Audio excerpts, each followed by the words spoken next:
लेकिन क्या समीकरण है, किस तरीके से संजय निषाद जीत का दावा ठोक रहे हैं और कह रहे हैं कि जिसकी नैया पर हम बैठते हैं वो पार लगती है, देखिए इस रिपोर्ट में।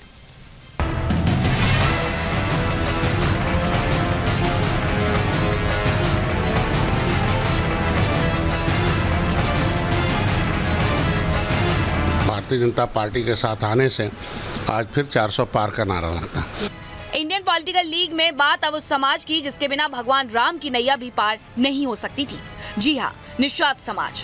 निषाद समाज की जातीय नाव बड़ी बड़ी पार्टियों का बेड़ा पार लगाती रही है। पूर्वांचल की सियासत में समाज का अपना वजूद है और इसी समाज के नेता हैं संजय निषाद, जिनके एक इशारे पर बड़े बड़े सियासी गढ़ ढह चुके हैं। उत्तर प्रदेश में बीजेपी 80 सीटों का लक्ष्य लेकर चल रही है और ये लक्ष्य निषाद पार्टी के होने से और आसान हो गया है। बीजेपी ने संत कबीर नगर से संजय निषाद के बेटे प्रवीण निषाद को टिकट देकर जीत की हैट्रिक लगाने की ठानी है। जिस कबीर ने पूरे जीवन जात पात धर्म मजहब का विरोध किया, उसके नाम पर बने संत कबीर नगर लोकसभा क्षेत्र में जीत हार का गुणा गणित जाति का आधार बनाकर किया जाता है। संत कबीर नगर सीट पिछले 2 बार से बीजेपी के कब्जे में है। प्रवीण कुमार निषाद यहाँ से सांसद हैं। ये वही प्रवीण निषाद है जिन्होंने गोरखपुर उपचुनाव में बीजेपी के गढ़ में जीत दर्ज की थी। लेकिन जब बीजेपी और निषाद पार्टी ने हाथ मिलाया तो प्रवीण को संत कबीर नगर की कमान दे दी गई। 2019 से अब तक प्रवीण अपने समाज और यहाँ की जनता की आवाज लगातार केंद्र तक पहुँचा रहे हैं। जो हमारा एक ज्वलनशील मुद्दा था आरक्षण का, उसको जब जब मौका मुझे मिला सदन के अंदर मैंने उसकी आवाज़ उठाई और उसको एक ड्राफ्ट के रूप में तैयार किया। एक विसंगति को दूर करने का हम लोगों ने इन 5 वर्षों में काम किया है। इस लोकसभा चुनाव में एनडीए ने 400 पार का लक्ष्य रखा है, जिसे हासिल करने के लिए यूपी के कई क्षेत्रीय दल एड़ी चोटी का जोर लगा रहे हैं। वहीं निषाद पार्टी के अध्यक्ष को मोदी की गारंटी पर भरोसा है। उन्होंने साफ शब्दों में कह दिया है कि उनका समाज और प्रदेश की जनता विकास और सुरक्षा की गारंटी पर वोट देने को तैयार है। कभी त्रेता में पार का नारा लगा था, गंगा पार, और कभी निषाद पार्टी के भारतीय जनता पार्टी के साथ आने से आज फिर 400 पार का नारा लगता है। तो आर पार की लड़ाई तो है ना। विपक्ष जहां पीडीए का राग अलाप रही है, वहीं मोदी सरकार सबका साथ सबका विकास चाहती है।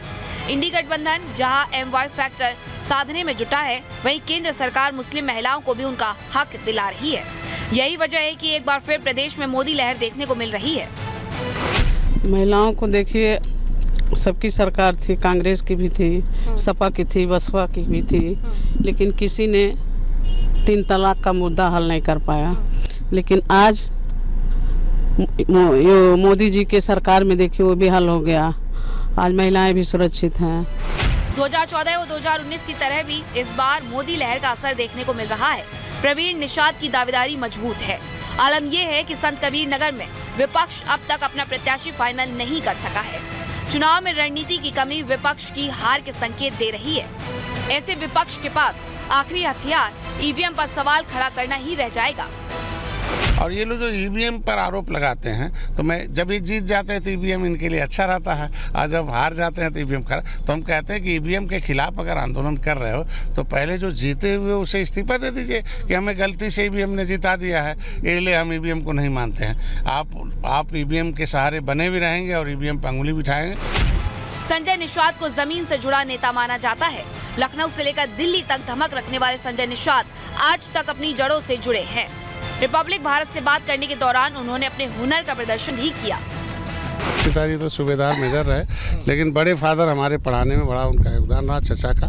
तो हम लोगों का घर तो नदी के किनारे रोहिणी है और ताल है, भाड़ी ताल है, उसमें मछली मारना और हम लोगों का पेशा था। चूँकि हम लोग भले निषाद राज के वंशज थे, लेकिन पहले सड़कें नहीं थी, नदियों के किनारे था, तो नदियों के ही राजा हम लोग हुआ करते थे। तो आज के दिन में उसका भूलता थोड़ी है।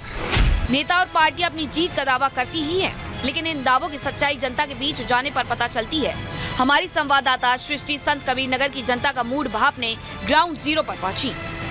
भारतीय जनता पार्टी माननीय मोदी जी के नेतृत्व में उत्तर प्रदेश की 80 की 80 सीटें भारतीय जनता पार्टी के खाते में जाएगी। माहौल ये है कि हम लोग भारतीय जनता पार्टी पूरी 80 की 80 सीटें जीत रही है और माननीय मोदी जी के पक्ष में वोट करने जा रही है। बीजेपी को वोट जनता इसलिए करेगी कि जनता को जो भी मूलभूत सुविधाएं चाहिए थीं वो हमारे मोदी जी और योगी जी ने दिया। उनके शासनकाल में बहुत अच्छा रहा, इस नाते उसकी सराहना बार बार वो करते रहे हैं। अब बाकी सबको मालूम है कि कानून व्यवस्था कैसी है भाजपा सरकार में। अगर कानून व्यवस्था ना होती तो आज लोग धराशाही नहीं होते। फिलहाल संत कबीर नगर की जनता ने अपना मूड बना लिया है। वहीं विपक्ष प्रत्याशी फाइनल करने में जितनी देर करेगा, प्रवीण निषाद की दावेदारी उतनी ही मजबूत होती जाएगी। अब देखना ये होगा कि प्रवीण के मुकाबले विपक्ष किस चेहरे पर दाव लगाता है। Bureau report, Republic Bharat. तो इस सीट पर नैया पार होती है या नहीं, ये तो वक्त बताएगा। लेकिन अब आपको सीधे लिए चलते हैं बिहार। हमारे सहयोगी अनूप मौजूद हैं। Anup, over to you.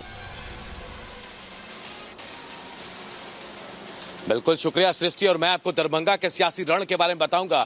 क्या यहां पर दरभंगा में दंगल होगा या फिर कमल खेलेगा, यह हम आपको इसलिए बता रहे हैं क्योंकि यह एक बार फिर लड़ाई बीजेपी और आरजेडी के बीच में है। जी हां, एनडीए की तरफ से बीजेपी के उम्मीदवार यहां देखिए गोपाल जी ठाकुर हैं, तो दूसरी तरफ आरजेडी के 6 बार के विधायक ललित यादव को एक बार फिर दरभंगा से इस बार लोकसभा चुनाव लड़ाया जा रहा है। और इसीलिए मैं आपको कह रहा हूं कि क्या यहां दंगल होगा या कमल खेलेगा, क्योंकि यहां के सियासी रण में हम बात करें तो 3 जातियों के इर्द गिर्द दरभंगा की पूरी पॉलिटिक्स आती है। ब्राह्मण, यादव और मुसलमान यहाँ सबसे ज्यादा कम्युनिटी में है, ज्यादा आबादी उनकी। उसके बाद यादव और ब्राह्मण आते हैं जिनकी संख्या 3.5 लाख के आसपास है। माछ, मखान और पान सभ्यता संस्कृति है दरभंगा के, लेकिन प्यार से बातचीत और आचार व्यवहार भी इसकी विशेषता। और इसी विशेषता से विरोधी एक दूसरे पर निशाना भी साध रहे हैं। इससे जुड़े एक रिपोर्ट आपको दिखाते और समझाते हैं क्या चल रहा है इस वक्त दरभंगा के सियासी रण में।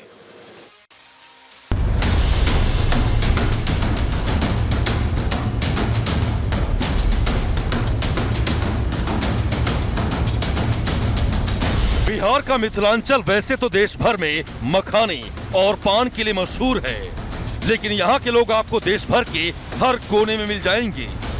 यही वजह है कि यहाँ की सियासत भी कभी स्थिर नहीं रही। आजादी के बाद से इमरजेंसी तक दरभंगा सीट पर कांग्रेस का दबदबा रहा, लेकिन जेपी आंदोलन के बाद यहाँ से स्थानीय दलों के नेता चुने गए। 2019 में यहाँ से बीजेपी के गोपाल जी ठाकुर ने अपना दमखम दिखाया और बीजेपी ने एक बार फिर गोपाल जी ठाकुर पर दांव लगाया है। तो वहीं आरजेडी ने दरभंगा से अपने इकलौते विधायक ललित यादव को उम्मीदवार बनाया है। दरभंगा लोकसभा क्षेत्र जहां 2024 का रण एक बार फिर दिलचस्प होने वाला है। 2019 में यहां से गोपाल जी ठाकुर कैंडिडेट बने और जीत का परचम लहराया।